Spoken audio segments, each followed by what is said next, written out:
Hi, everybody. Welcome to another edition of Talking Elite Fitness. Sean Woodland and Tommy Marquez here. Lauren Khalil, is she on assignment? What is she doing? Yeah. I mean, is that what we would call it? Yeah, I'd call it on assignment. Yeah. Okay. She's doing some fun stuff. Yeah, she is. That she's really, really happy about. So can't wait to see the fruits of that labor. But anyway, it's going to be me and Tommy, and we're going to bring in our good friend, the Mayor of Australian CrossFit, Jeremy Austin, here in a second as we get ready for the Downunder Championship that's taking place this weekend. We are entering a point of the off season where things are getting pretty busy. We got 3 competitions in the next 2 weeks.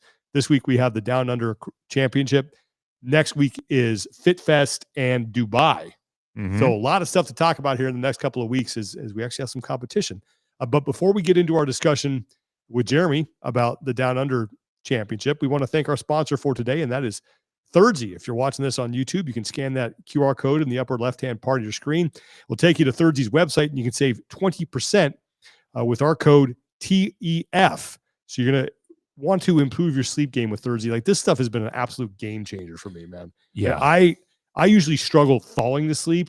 Now my head hits the pillow and I am OWT out. It's funny. I hadn't taken it for a little bit, and then I took it last night, both me and my wife, and you know those ones where you wake up and it's like time warp? Yeah. That's pretty much what we had. We both were like, 5 minutes right before the alarm. Oh man. It was like nailed it. It is the reason why I can go to bed a little bit later. I still go to bed late, but I can get up at 5, get a little cardio in, make my breakfast, and have me a nice little enjoyable morning. Without that stuff, no way. Yeah. Oh yeah. And the best part, no melatonin, no sedatives, non-habit forming, won't mess with your hormones or metabolism.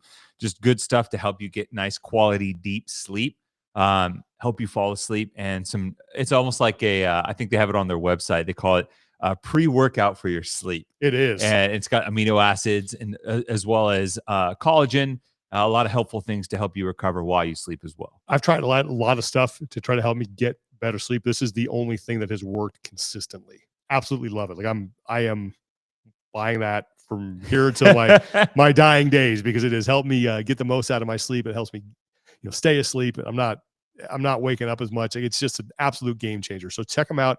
Thirdzy.com. That's THIRDZY.com. And you can use our code TEF. And you can save 20% and you will sleep better. Okay. Let's bring in our good friend from all the way from Sydney, Australia. He is the Mayor of Australian CrossFit. He's Jeremy Austin. How you doing, man? Very well. How you going, boys?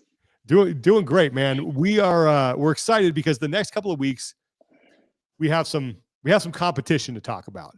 And the Downunder Championship is really, and I'd love to get your thoughts on this, but from our perspective has really established itself as, I don't want to say like a top tier off-season competition, but it is maybe that next tier down. What's allowed it to create such a foothold, not only there in Australia, but also on the worldwide CrossFit landscape?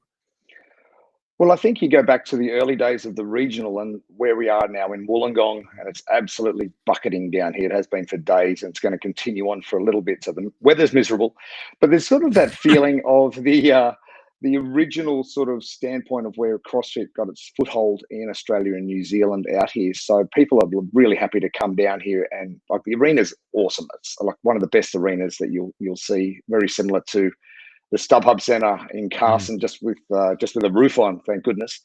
But I think people enjoy coming back down here. It's a good community feel.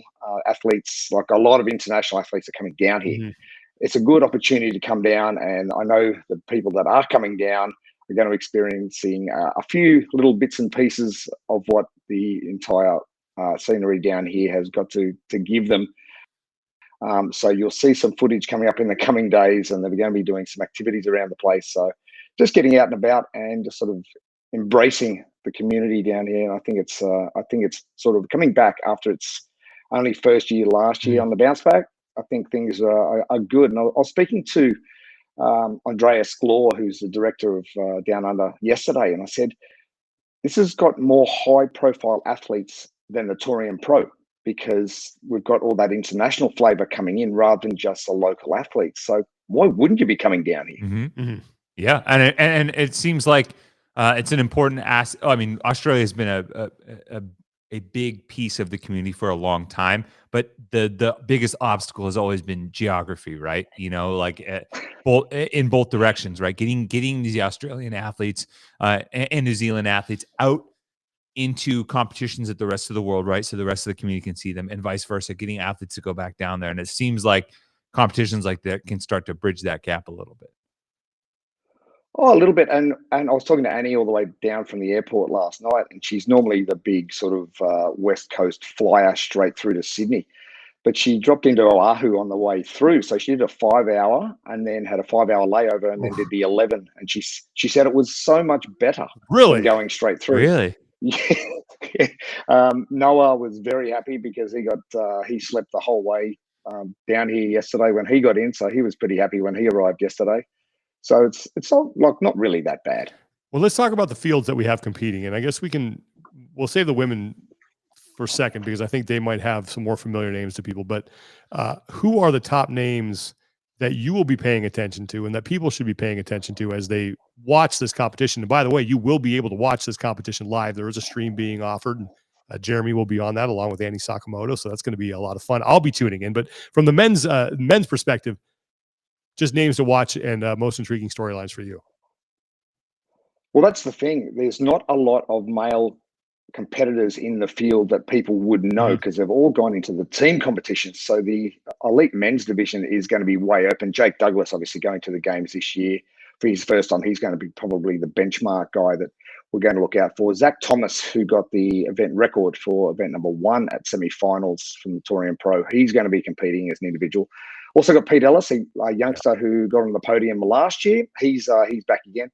And a young kid I'm really excited about who won the New Zealand national competition last week down in Hamilton, which is a couple of hours south of Auckland, Dante Karangaroa. So he's a guy, and if you put a barbell in his hand, he's going to be cycling it very well. So excited to see what he can do now that he's sort of jumped into that sort of top spot in New Zealand, see what he can do when he comes over here and see if he can back it up.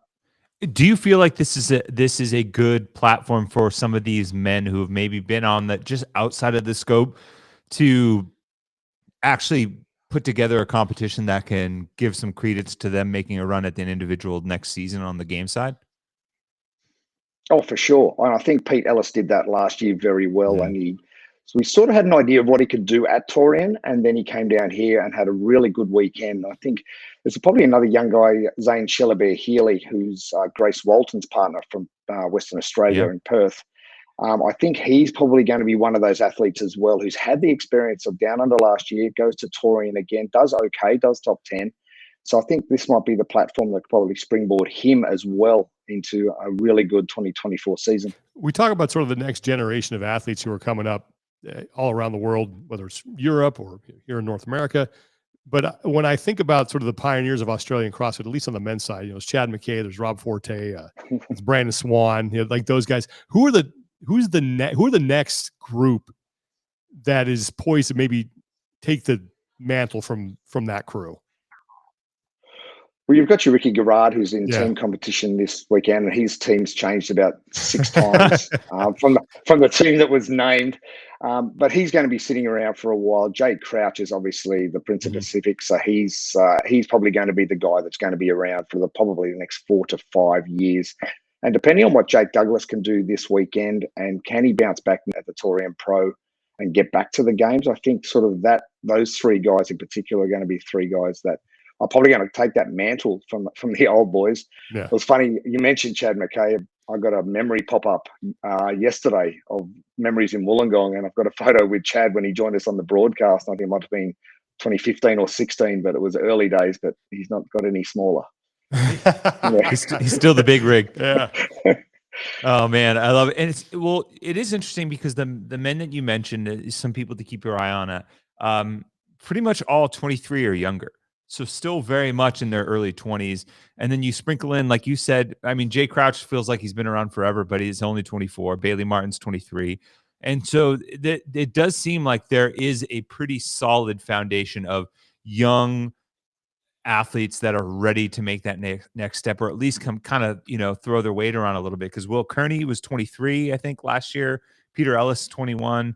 You mentioned Zach Thomas is 21, so there, and Zane, probably 24 this year coming to the games. Like there are a lot of young athletes that are kind of chomping at the bit. Well, I think it's going to be great for competition, having all those guys. It's a shame we're not going to see Bailey Martin bounce back from his games appearance and then the result he had in Rogue to come into individual. But no doubt in that team competition, he'll be chomping at the bit to try and nail the three American boys down and try and with him, with him and having sort of Royce at the head of that team, I think. And obviously, you mentioned like Jay. Honestly, it feels like Jay's been around for the last 10 years because his name's just been on the tip of everyone's tongue the whole time. So like that team's going to be great, and like having Royce to steer those two boys around with his experience, I think it's going to be like a really good weekend for those young boys. Let's jump over to the women's side, because when you start to look at who's there, this is where I think you see some familiar names and some athletes that people have seen at the games, seen at regional / semifinals level. But who are the main contenders now for the women? Well, it's not so much who's in the competition, it's who's out of the competition. Mm-hmm. So Sarah Sigmundsson obviously pulling out yesterday. Caitlin Van Ziel has now withdrawn as well. So a number of withdrawals coming out. Taylor Williamson stuck her hand up yesterday and said, all right, I'm having a crack at individual now, which is probably the one I'm really excited to see.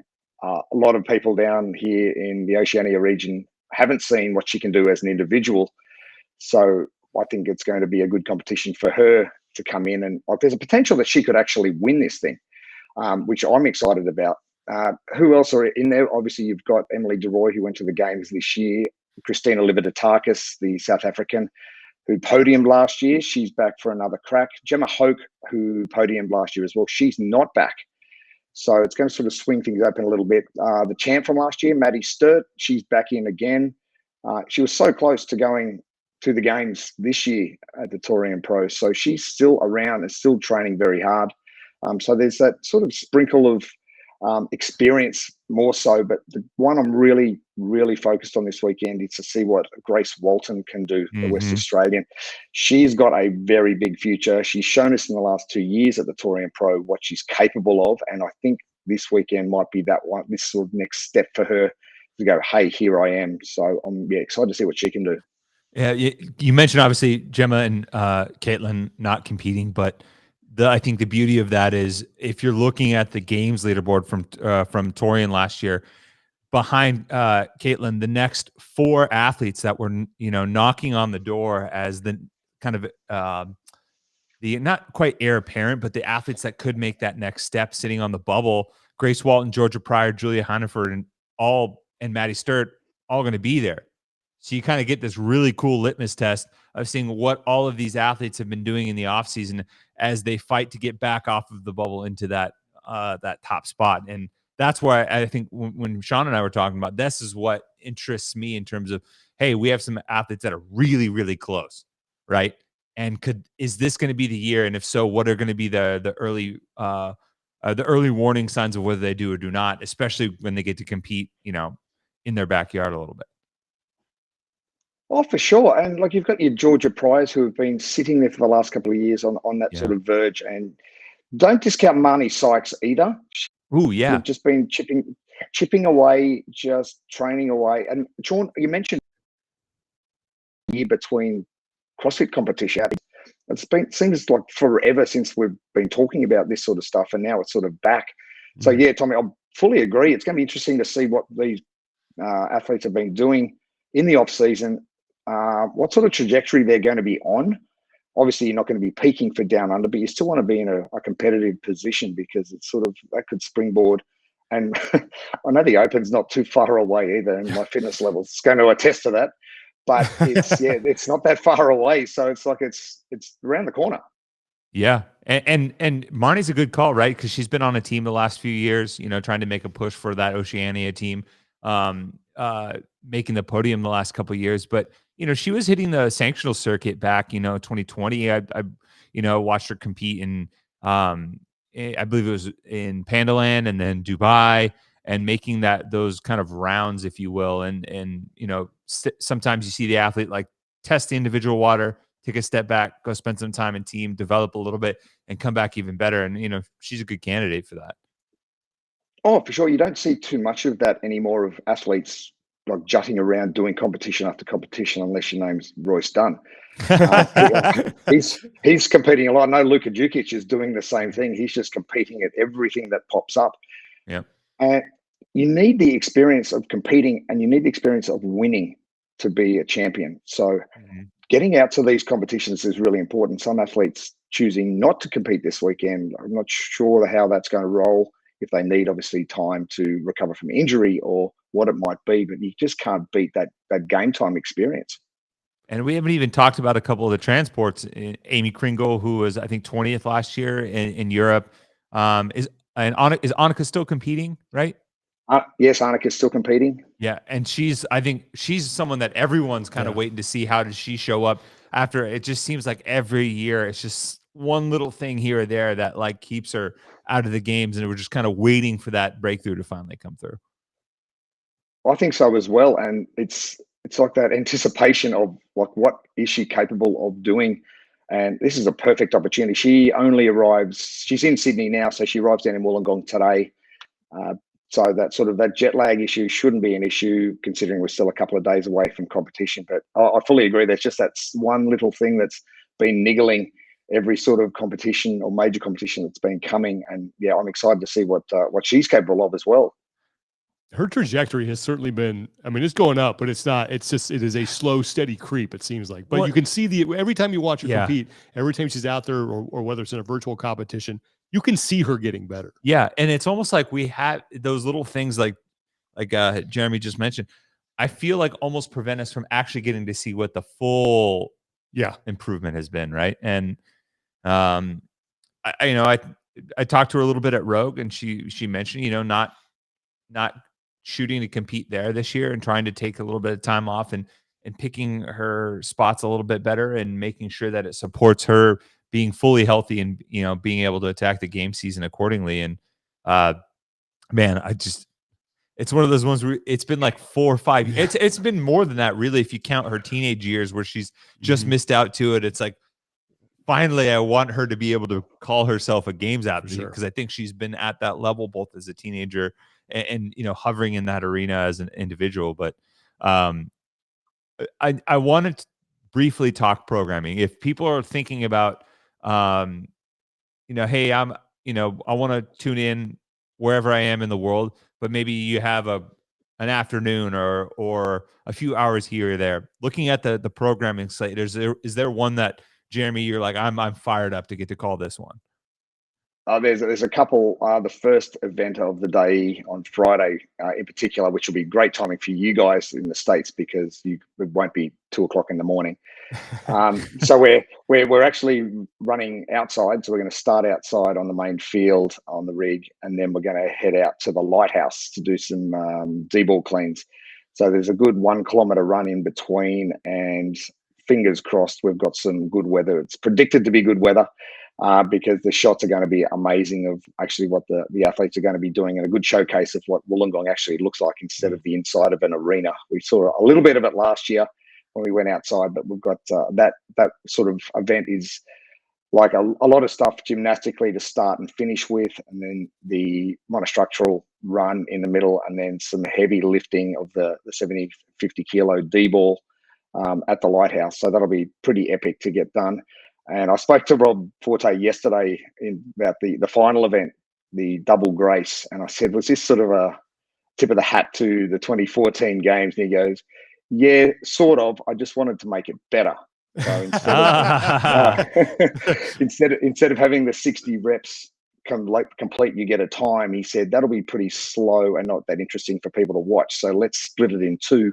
Let's have a race to 30, like the old half marathon, 2K half marathon row, and then you got to finish. So Rich Froning's time of 5:05 back in 2014, and Annie Thorisdottir's 5:17. It's going to be interesting to see if people can beat those, considering they've got to go for that first 30 and get 50 points there and 50 points to finish. Yeah, I like that. I like that. It's 2014. You took the words out of my mouth. 2014 workout with 2013 scoring because of that. That's right. Yeah. There are are two divisions for teams: 3-person male, 3-person female. And I think the closest thing that we have to that here in the States is Wadapalooza. And the mood of that competition, it's much more of, I don't want to say, it's not friendly. I mean, people are out there trying to win, but it's more lighthearted, I guess. It's not as pressure packed. What is the atmosphere for the team competition down there? Because that seems to be where the star power is over this weekend. Oh, big time. And I don't know if you saw any of the footage last year. Chandler and Ricky had this little to and fro chirp going on. I spoke to Chandler last night. I said, mate, are you going to like continue this and springboard it back in? He goes, mate, I have so much ammo for Ricky. So he's ready to go. He goes, as long as Ricky's ready to play, we can play. But yeah, so you've got obviously Tola coming into the team this year with Noah and Chandler. That is going to be a really, really formidable team. Royce Bailey and Jay, which would be great as well. And Ricky Garrard's new team. I don't know if you've heard what the new team is yet, but Joel Molinia, who's a local CrossFit Wollongong boy who competed at Torian last year. He finished 19th at Torian last year, so very young. I think he's only 19 or 20. And Johan Roberts, the young Kiwi who came into the Torian field this year as an 18-year-old. So those three will be in a team as well. So if there's the barbell cycling events, the double grace, like those guys will be rocking on that one. But it'll be interesting to see how Ricky, with all of that experience, gets those two young boys under his wing and see what he can do with those guys. Yeah, that's an interesting role for him, right? Kind of becoming the I don't want to say old dog, but the leader, the mentor and leader in that aspect, right? Now, because you have these two young guys that are probably just hungry and chomping at the bit for some high level competition. He's got to be the one to be like, all right, guys, let's rein it in here a little bit. It seems a little bit of a role reversal. Well, you're telling the hype guy to calm down. It's going to be an interesting dynamic with those guys. But I think like he'll be able to. It might actually change his perspective a little bit of how he competes, and maybe sort of put that coach's hat on a little bit and sort of understand what's happening within the event. Go ahead. I would say I gotta give Chandler, Tola, and Noah credit for their name. The Hombres is so good. Fantastic. It's like a triple entendre pretty much, because it's also a card game for 3 people. Okay. And ombre hair, which goes from like brown and dark to like blonde and like light at the end. So it's like Chandler, Tola, Noah. The whole thing. They just nailed it. It just nailed it. It's perfect. I couldn't believe it. I wanted to ask you a little bit about Ricky Garrard, because I know you followed him for a long time, from the beginning of his career until now.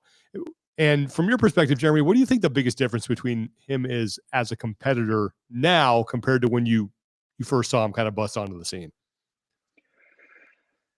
I think I'm probably going to go out on a limb here, but I probably think it's the Justin Kotler influence. I think someone to get into his sort of headspace and call him out on things that necessarily he got away with, maybe when Ben, his brother, was coaching him at the time, and Ben would let that slide. Justin goes, no, that's not happening. Telling him to slow down when he needs to slow down, except when he's mountain biking. That was actually that was the other thing that Chandler mentioned as well. He goes, yeah, we both went riding, we both hurt our like upper body, our shoulders, our hands and stuff. He goes, but I still competed at the games. Wow. Yeah, so really fun to watch. It started already, but I just think, just that's listening to a voice of reason, if you will, and it's, hey, don't do that. Even when you went to Wadapalooza 2 years ago, you've got food poisoning. Don't compete. Sit it out and be patient. And I think that's probably the thing that's improved his trajectory as an athlete over the last 5 years. And not just being a rabid dog down here and going out of the gate as soon as someone arrives. He's just sort of calmed down a little and probably assessing where his future is, because he was out of the sport for a long time. Yeah. So he needs to be a lot smarter with what he's doing. Mm-hmm. Yeah. Oh. Do you think he can still contend for fittest on earth, given how packed it is at the top for the men's field? No doubt. Yeah. I've seen drive in athletes before, but his drive as like someone who's come back from a long period of time out is just phenomenal. He's going to do everything, and he wants to tick that box. So he will stop at nothing. It's crazy when you think about the hurdles in front of him in totality when you step back at it now, at least coming into this season, whether it's the shoulder injury, obviously there was the suspension and all of the things that could have gone wrong in between those. And the fact that he's still just like head down, wants to keep charging forward is certainly impressive for sure. Oh, and just keeps improving what he's doing. He's sort of finding new tools in his kit box to improve his performance, whether that's his mobility or his recovery or hydration, or it doesn't matter what it is. He's finding new ways to improve what he's doing. So I think that's an important factor. And his longevity in the sport, but also his sort of goal to get to the top of that podium. Yep. I want to just ask you about too, since you are the mayor of Australian CrossFit, what is the mood down there in the community? Because we get, all we know is what's around us here in North America and what people are talking about up here, and that's where kind of most of the media is generated. But what's the mood down there about the current sort of state of things?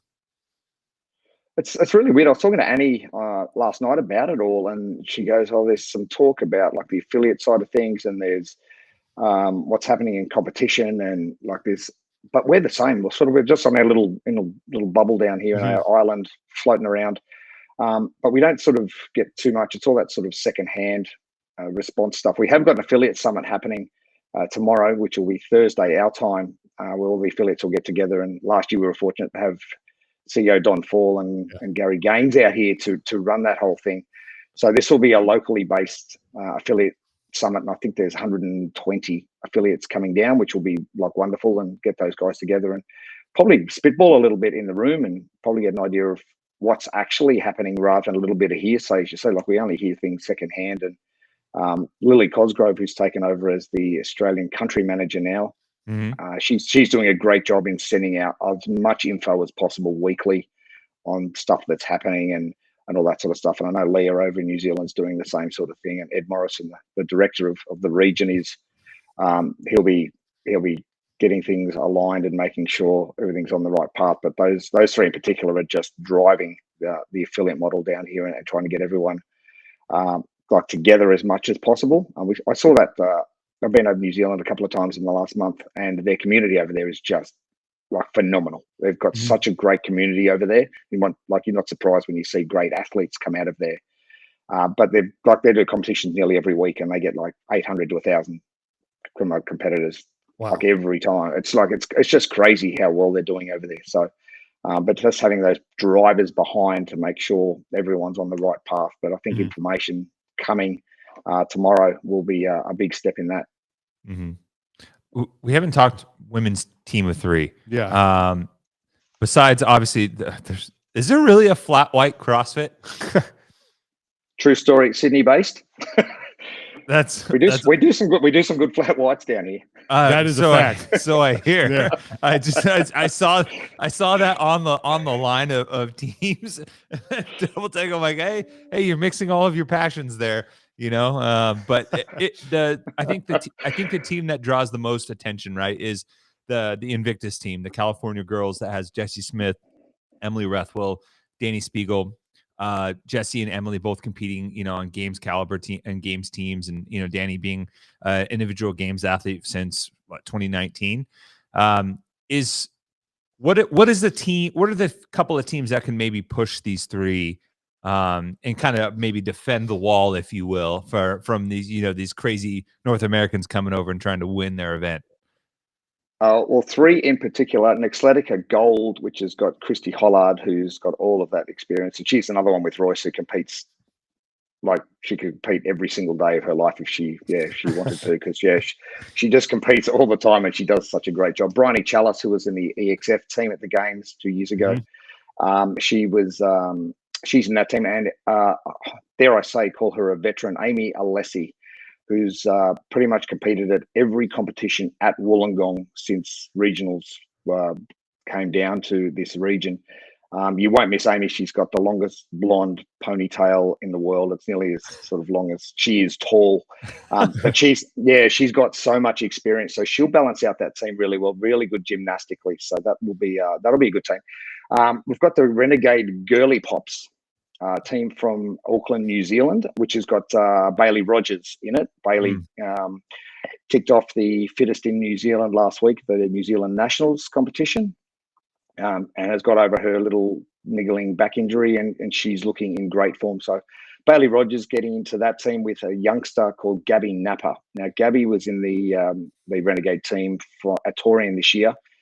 And as a 17-year-old, when you're snatching 225-pound, 100 kilos, like she did last week at the competition,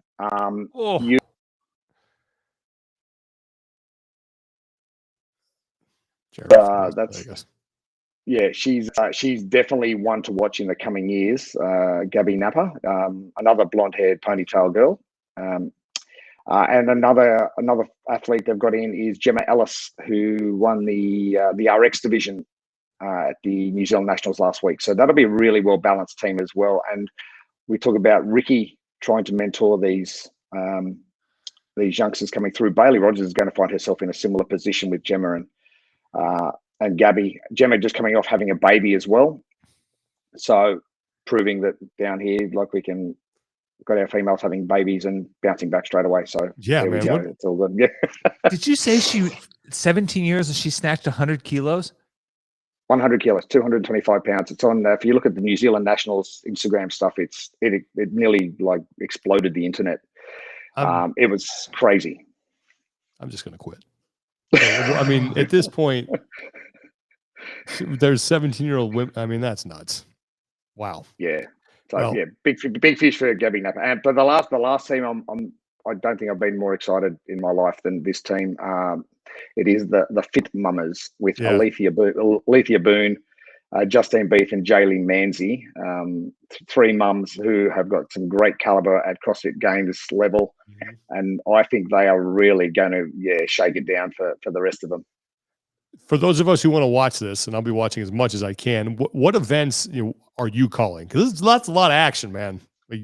So all the elite teams and all the elite individual stuff that will be covered on live stream every day. I think we're sort of starting at about midday our time, which will be sort of nighttime our time, probably 7 till 10 p.m. across. Yeah, prime time, man.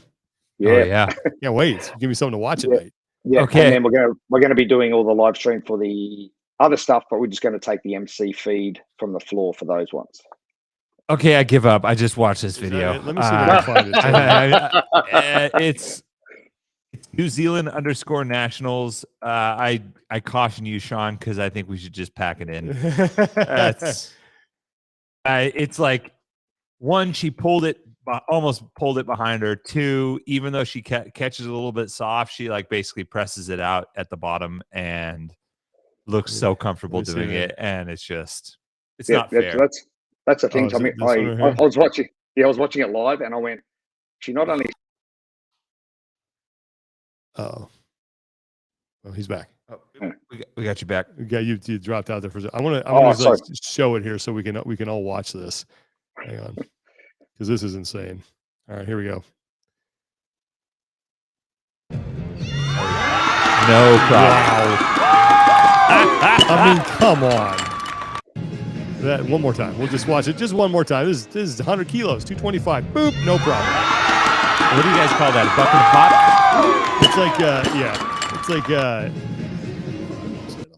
It's what was it? Coach Bergener said, what do you say to someone with like an early who snatches 300 pounds with like an early pull?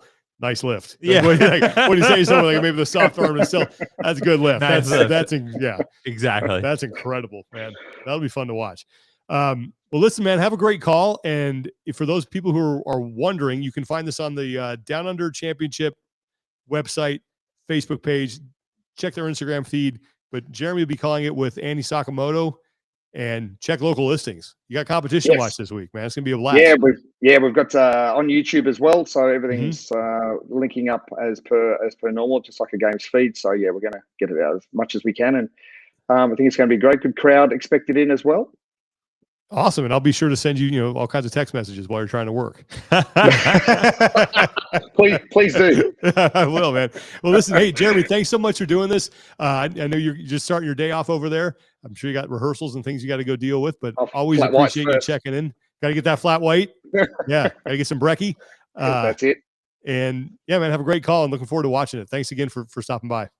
Easy. Thanks, guys. All right, man. Yeah. We'll see you soon. All right, Jeremy. Okay. There he goes. Jeremy Austin, our good friend.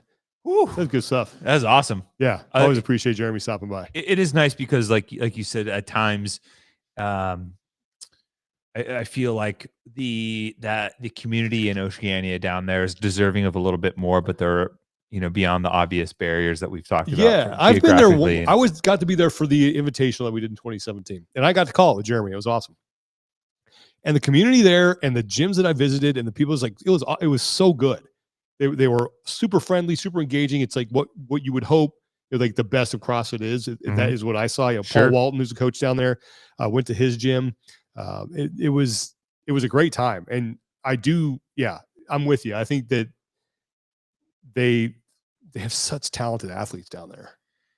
It's impressive that they're starting to churn out more high caliber athletes. I think this year in particular was a nice eye opener with the success of both Jay Crouch and Bailey Martin on the men's side. And you realize oh yeah, Ricky's coming back. Yeah. We're going to add that to the mix of these two strong athletes. And, obviously the how strong the Australian women historically have been through Tia and Cara in the past is, well documented, but that they're also, starting to build a roster of athletes through Ellie Turner, and obviously Jamie Simmons is a podium finisher in the past. And you have all these other women that hopefully can kind of be the next gen to step up, because you want to see that, I don't want to say tradition, but yeah, you want that tradition of excellence to be carried forward from a community that very much prides itself in what they've built down there. Would you say that from a development standpoint, and they've had great athletes down there, and we mentioned some of them in our chat with Jeremy, but from a development standpoint, they're maybe 6 years behind where North America is? Or I wouldn't even not? say that. No, I mean, I'm just talking about developing depth behind the stars. Oh,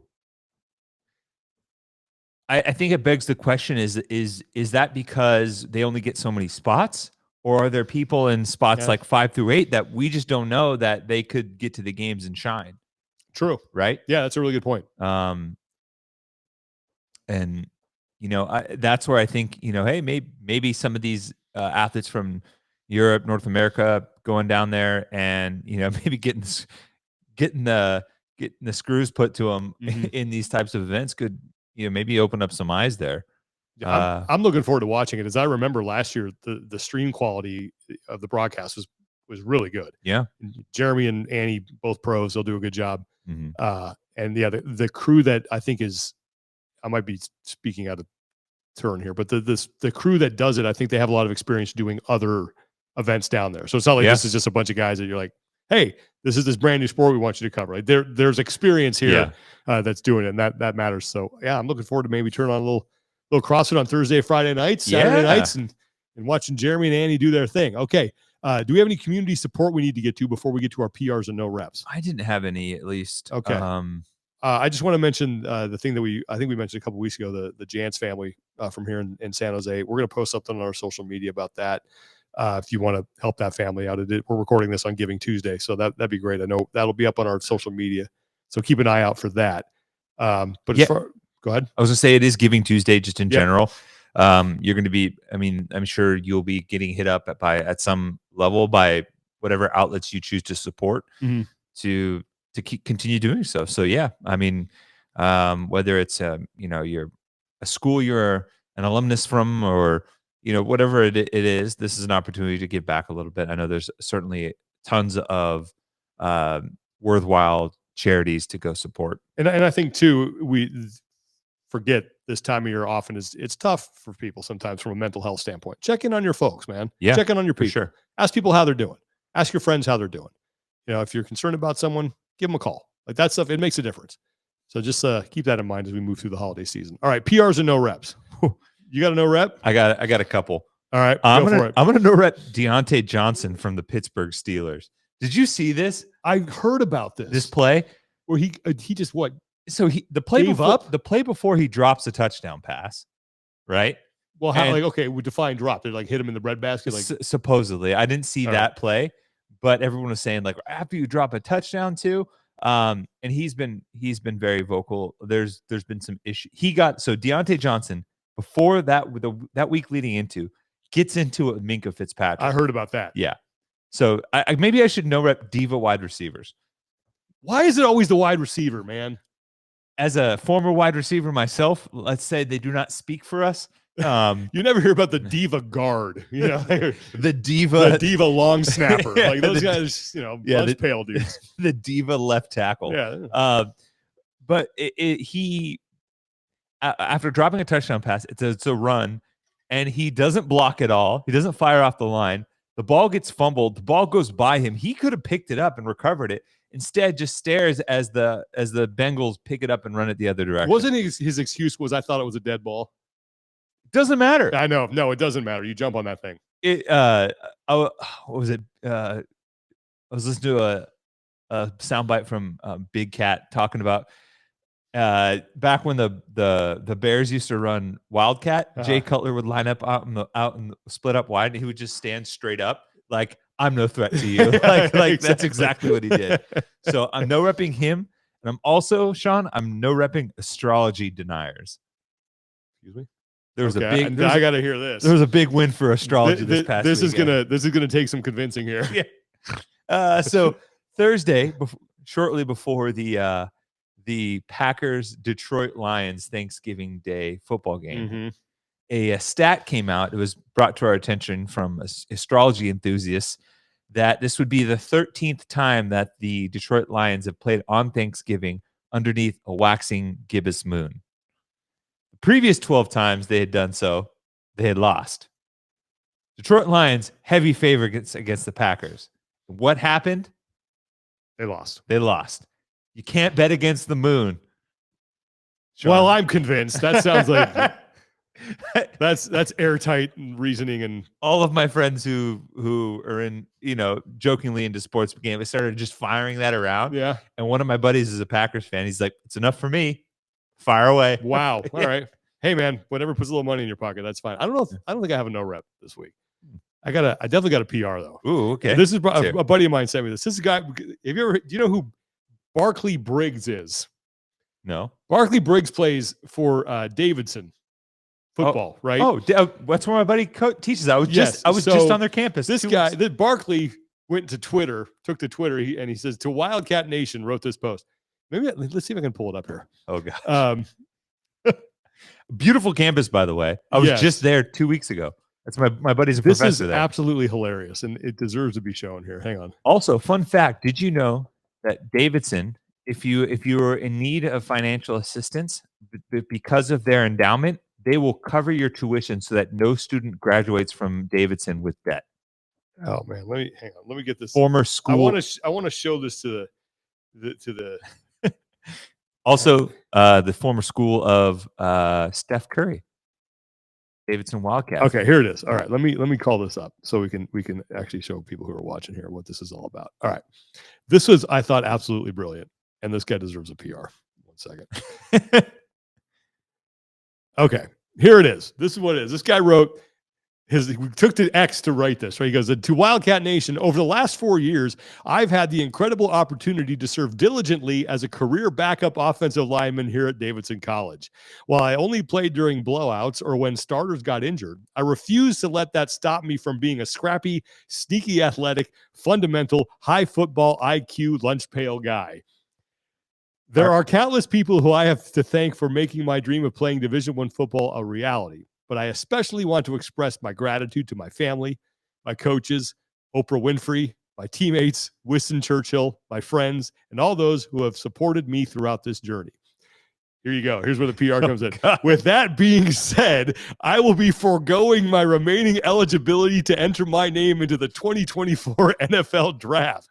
Many of you may ask yourselves, if he barely saw playing time at a non-scholarship FCS program, why does this guy think he has any chance in the NFL? This is an entirely reasonable reaction, and I don't blame any of you for thinking this. I will provide roughly zero on-field value for an NFL franchise, but I'd probably be pretty fun to have around. Thank you, Davidson Football. It has been an honor, and I'll forever be a Wildcat. Protect that man at all costs. And I love that he edited the NFL draft shield on there. Good for you, Barkley. I hope someone takes that kid in the 7th round and says, you know what? Get on the team, buddy. You're a glue guy. Oh, when self-awareness just meets perfect comedic timing.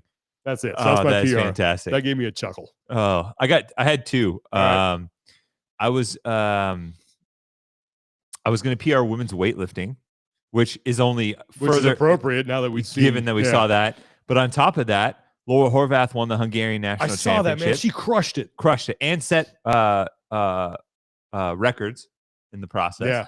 Same with Lucy McGonigal, I believe, won either Northern Ireland or the UK championship. She set a couple records in the process, right? In 3 divisions. Basically, all the U whatever age divisions that she qualified for. I'll never forget, you went down south and you talked to, was it the president of US Weightlifting? USA Weightlifting. And how he credited CrossFit for really, I don't know, reviving or just adding some more energy into that sport. And man. Yeah. It's crazy. USA Weightlifting, Phil Andrews was the president and CEO, I think, at the time. And because we went to the USA hosted the World Weightlifting Championships, the IWF. And I mean, there were 8 lifters across the men and women who owed their start in the sport to CrossFit. Yeah. Now, obviously, the Icelandic women were all CrossFitters. I think Thuri and Annie competed. But there were guys like Harrison Morris, Maddie Rogers, and all these other athletes that had gotten their start through CrossFit, got a barbell in their hands through CrossFit. So it's pretty cool to see. That's why I was like, and Sarah Sigmund's daughter and Ketlin Van Zyl, even though they weren't competing, held a women's weightlifting like get together course thing while they were in Australia to have this kind of like women's empowerment thing, which is cool as well. So women's weightlifting doing awesome. Great. That was my PR. And my final PR was Adrian Walker Jr. Did you see this interception from the Michigan High School state championship game? I think I heard. I remember. No, I didn't. Defensive back dropping into a zone. It looks like maybe I couldn't. He looks like maybe a nickel at the time. Dropping back into a zone. Ball gets thrown. He jumps up as he's turning to try and intercept it. It's like a fingertip play. Yeah. So it pops up, but his momentum carries him turning around the other direction, and he finishes the catch behind his back to intercept it. It was one of the best interceptions you'll ever see. That's awesome. He just got tripped up from taking it back to the house for a pick 6. But he's apparently a stud, and he's got offers from LSU, Colorado, Wisconsin. So probably one of the best interceptions I've ever seen. So okay, well, speaking of no reps, and I guess I got a no rep and PR this at the same time. If you could pick one play to show people what it's like to be a New York Jets fan, it was that fail Mary they had where they chuck it up at the end of the half and then it gets returned 99 yards for a touchdown. That is why JETS stands for just endure the suffering or just end the season. Like that is, every team has a play that sums up, 49ers have the catch with White Clark. I think Cowboys have Tony Dorsett 99 yards against the Vikings on Monday night. Like that is the pinnacle. Like I PR you for a new low, but I also no rep you for how do you get a Hail Mary return 99 yards on you? That, and you know what the best part is? They had benched Zach Wilson, probably rightfully so, to swap in Tim Boyle, noodle-armed Tim Boyle, who couldn't get the ball into the end zone. Listen, man, that offense is so bad. I don't know if Aaron Rodgers might be faking that injury. He's like, yeah, I don't want to play with these guys. All right. Yeah. That was good run. Also, how about that end of that Alabama-Auburn game? That was crazy. Wow. You know what I haven't heard yet? I love hearing this. I love hearing the radio calls from both schools because it is such a dichotomy of. Oh my gosh! And hearing that, and and this is like the glutton for punishment. My favorite part of it is seeing as that ball, like there's a zoom in shot of them making the catch. You can just see the back line lined with Auburn fans ready to storm the field because they upset Alabama in the Iron Bowl, and you can see their souls leave their bodies. Like it's just terrible. You see some poor kids' hopes and dreams being snatched away with that last second throw from Jalen Milroe. It was I mean, it was an awesome week. That was cool. It was an awesome good feast sports week of weekend. sports for weekend sure. for sure. Yep. Well, we got competition this weekend, Downunder Championship. The next weekend, we got 2 more comps to talk about. We have Fit Fest. That's going on over in the UK, and you have Dubai. And then we're pretty much done for the year. And then Wadapalooza is Right a around the month corner. away. Yeah. So we're getting into it. And then the Open. And then here we go, full speed. This Thursday, is it Thursday we're talking to Amanda Barnhart? Yep, Amanda It's going to Barnhart. be early, but so if you're one of our patrons, we're going to blast out that link to you. You can join us. We're going to have an interview with Amanda Barnhart. Been trying to set this up for a while. Finally got the logistics worked out, so we're going to talk to her. We have another episode of TEF Rewind coming out this Friday as well. That was with Carrie Pierce and Justin Kotler, and man, that was heavy. Like, there's a lot of emotional stuff in there between the two of them. That was really good. So that's going to be available on Friday. Next week, we'll get back to our previews. We'll also react to the Downunder Championship. We'll get a report from Lauren as to what she's been up to. Yep. She should be back on Thursday to join us for Amanda Barnhart. So yeah, a lot of good stuff going on, guys. Appreciate you hanging out. Appreciate you watching. Thanks again for all your support. Really appreciate it. And once again, thanks to our sponsor, Thirdzy. Head to their website, thirdzy.com. Use our code TEF20 or just TEF. Sorry, you'll save 20%. Code is TEF. That stuff is an absolute difference maker. So glad to have them on board. And thanks again to Jeremy Austin for joining us, and looking forward to watching him and Annie Sakamoto call the action there at the Downunder Championship. So that'll do it for us for today. For Tommy Marquez, I'm Sean Woodland. Take care of each other, be better, and we'll talk to you guys next time.